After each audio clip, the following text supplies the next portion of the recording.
안녕하세요. 손가락 복음 선교의 지휘자 강사입니다. 오신 것을 진심으로 환영하며 해피 파이브를 열어가도록 하겠습니다. 오늘 증거드린 말씀의 제목은요. 369강 승천하신 날까지의 기록이라는 제목으로 하나님의 말씀을 나눠보는 시간을 갖도록 하겠습니다. 사도행전 1장 2절을 보시면 그의 택하신 사도들에게 성령으로 명하시고 승천하신 날까지 이를 기록하였노라 라고 기록되어 있습니다. 그래서 승천은 하늘로 올라가신 거죠. 누가복음 9장 51절에 보시게 되면 예수께서 승천하실 기약이 참에 예루살렘을 향하여 올라가기로 굳게 이제 결심을 하시고요. 사마리아의 그 한촌에 들어가셨는데 예수님을 받아들이지 아니했다는 그런 말씀의 기록이 있습니다. 오늘요, 이 승천하신 날이 나왔는데 이 승천하고 부활절하고는 밀접한 관계를 갖고 있습니다. 왜 그러냐면 부활하신 후 40일 후에 승천을 하셨거든요. 어떻게 부활하셨는가 보도록 하겠습니다. 로마서 1장 4절을 보시면 성결의 영으로는 죽은 가운데서 부활하여 능력으로 하나님의 아들로 인정되셨으니 곧 우리 주 예수 그리스도시니라. 그래서 영으로 부활했단 말이죠. 영으로 부활하여 하나님의 아들로 인정되신 것입니다. 그러면 육신은 어떻게 됐냐면 갈라디아서 3장 13절에 보시면 우리를 위하여 저주를 받은 바 되셨다고 했고요. 율법의 저주에서 우리를 속량하셨으니 그 나무에 달린 자마다 저주 아래 있는다고 말씀에 기록되어 있습니다. 그래서 육신은 안타깝게도 우리의 죄를 위하여 저주를 받으시고 부활한 것은 영으로 부활했다는 것을 말씀을 통하여 알 수가 있습니다.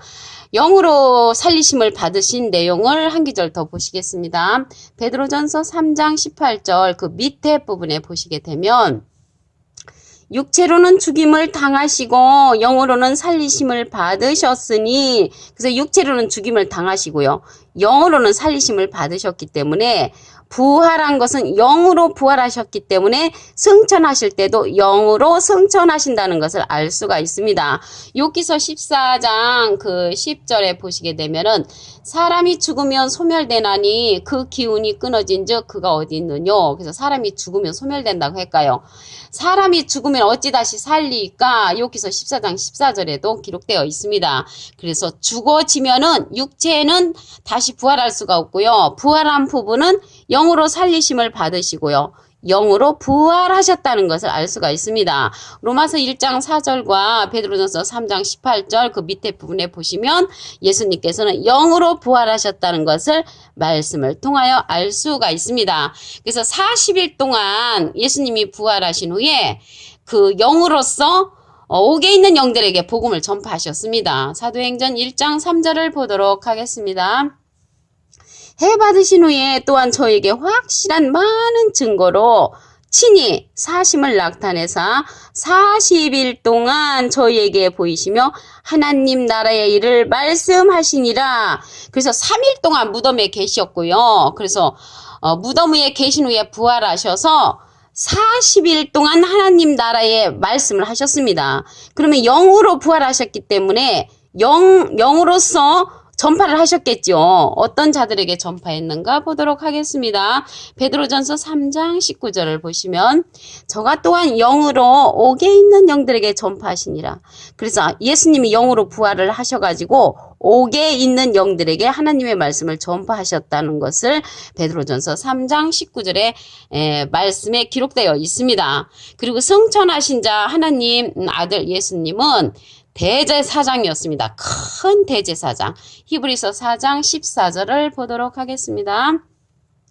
우리에게 큰 대제사장이 있으니 승천하신 자 곧 하나님 아들 예수시라. 그래서 하나님 아들 예수님이 큰 대제사장으로서 승천하셨다는 것을 알 수가 있습니다. 근데 우리가요, 요한복음 17장 3절에 보시게 되면은 영생은 유일하신 참 하나님과 그의 보내신 자 예수 그리스도를 아는 것이라고 했습니다. 그래서 지금 하나님들을 믿는 것을 보면 다 자기 나름대로의 하나님이 많이 있죠. 거짓 하나님을 믿는 자들이 너무나 많기 때문에 영생은 참 하나님하고 예수 그리스도를 아는 것이라고 했습니다. 근데 우리가 여기 승천 승천하신 자 예수님에 관해서 알고 있는 사람들이 거의 없습니다. 승천하신 것은 부활하신 후에 40일 후에 승천하셨기 때문에 부활하신 날짜가 맨날 바뀌는 것을 우리 지금 지키고 있잖아요. 그래서 맨날 부활절이 바뀌는데 이 바뀌는 부활절을 지키는 것은 다 가짜입니다. 왜 그러냐면 여러분들 생일 바뀌지 않죠. 대통령님 생일 바뀌지 않습니다. 내 부모님 생일 안 바뀌죠. 그리고 여기 부활절은 예수님이 다시 이제 승천하실 때 그 부활하셔서 승천하시니까 부활절은 바뀔 수가 없습니다. 부활절은 이제 절자가 들어갔잖아요. 그래서 우리나라로 보면 3.1절 3월 1일 안 바뀌죠. 광복절 8월 15일 안 바뀝니다. 제헌절 절자 들어갔죠. 7월 17일 안 바뀝니다. 개천절 10월 3일 안 바뀝니다. 심지어 석가모니 탄신일 음력으로 4월 8일 안 바뀌죠. 그런데 해마다 바뀌는 예수님의 부활절을 믿는 자들은 정신없는 하나님을 믿는 자들이라고 볼 수밖에 없습니다. 그래서 제가 말씀드리고 싶은 것은 이게 승천하신 것은 부활절하고 밀접한 관계가 있습니다. 그러면 부활절 정확한 그 날짜의 부활절을 너무너무 쉽게 알려드리겠습니다. 예수님이 6월절 만찬을 잡수시고 돌아가셨잖아요. 그러니까 6월절이 공식적으로 4월 14일입니다. 그래서 3일 후에 부활하셨으니까 플러스 3일을 하면 정확한 부활절은 4월 17일입니다. 그래서 4월 17일에 40일 동안 옥에 있는 영들에게 복음을 전파하고 승천을 하셨기 때문에 4월 17일 더하기 40일을 하면은 승천한 날은 5월 27일이 되는 것입니다. 여기 승천하신 날이 나왔잖아요. 그래서 이게 승천하신 날은 5월 27일이 정확한 예수님께서 승천하신 날이라는 것을 말씀을 드립니다. 사도행전 1장 9절을 보도록 하겠습니다.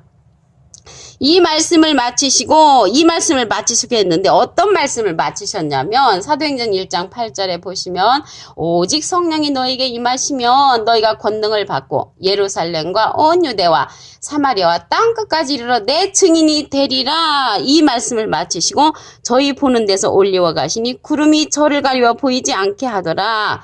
그래서 우리는 이제 구름 타고 올라가셨다고 승천하셨다고 생각을 하는데 그게 아니고요. 승천하실 때 구름이 예수님을 가리워 보이지 않게 했다는 것입니다. 그래서 구름이 가리워서 보이지 않게 한 거하고 구름 타고 올라가신 거하고는 천지 차이죠. 그래서 예수님은 구름을 타고 올라가신 게 아니고 구름이 가리워서 보이지 않게 했는데 오실 때에도 똑같은 방법으로 오신다고 했습니다. 그래서 오실 때 구름에 가리워서 못 오시는 내용을 보도록 하겠습니다. 사도행전 1장 11절을 보시면 가로되 갈릴리 사람들아 어찌하여 서서 하늘을 쳐다보느냐 너희 가운데서 하늘로 올리우신 이 예수는 하늘로 가심을 본 그대로 오시리라. 그래서 하늘로 올라가실 때 구름이 가리워서 안 보였잖아요. 그래서 오실 때 구름이 가리워서 발견하기가 어려운 부활 주님이라는 것을 알 수가 있습니다. 그래서 이 부활 주님 발견하려면 구름에 관해서 잘 알아야 되겠죠. 그래서 구름에 관해서 알아보도록 하겠습니다. 유다서 1장 12절을 보시면 저희는 기탄 없이 너희와 함께 먹으니 너희 애찬의 암초요 자기 몸만 기르는 목자요. 자기 몸만 기르는 목자가 누구냐면 바람에 불려가는 물 없는 구름이요. 그래서 물 없는 구름이니까 여기에서 물이라는 것은 하나님의 말씀이 없는 그러한 목자는 자기 몸만 기르는 목자고요. 또 죽고 또 죽어 뿌리까지 뽑힌 열매 없는 가을나무라고 했습니다. 그래서 물 있는 구름은 참목자, 물 없는 구름은 자기 몸만 기르는 목자로서 거짓 목자라는 것을 알 수가 있습니다. 그래서 다시 오실 때 하늘에서 구름이 가리운다는 것은 거짓 목자들로 인해서 가리우시는 그 부활주님을 우리가 만나기가 어렵게 되는 것입니다. 우리 말씀을 보시면 요한복음 20장 15절에 부활하신 주님을 만나보지 못한 자가 있죠. 말씀을 보도록 하겠습니다. 예수께서 가라사대 여자여 어찌하여 울며 누구를 찾느냐 하시니 마리아는 그가 동산지기인 줄로 알고 가로되 주여 당신이 옮겨갔거든 어디 두었는지 내게 이르소서. 그래서 예수님 옛날 모습하고 똑같으면 마리아가 왜 예수님을 동산지기로 알았겠습니까? 그래서 동산지기로 알았다는 것은 부활하신 모습은 영으로 부활하셨기 때문에 육체로 부활할 수가 없기 때문에 못 알아봤다는 것입니다. 그래서 이 못 알아본 이유는 예수님이 다시 오시는 그 부활주님도 모습이 다르게 영으로서 부활하셨기 때문에 우리는 옛날에 그 모습, 눈 파랗고 머리 굽실거리고 그러한 예수님이 아니라는 것을 말씀을 드립니다.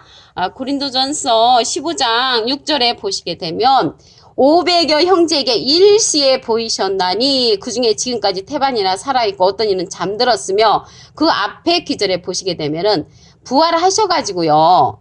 부활하셔서 게바에게 보이시고 그 후에 12제자에게 보이시고 500여 형제에게 일시에 보이신다고 했습니다.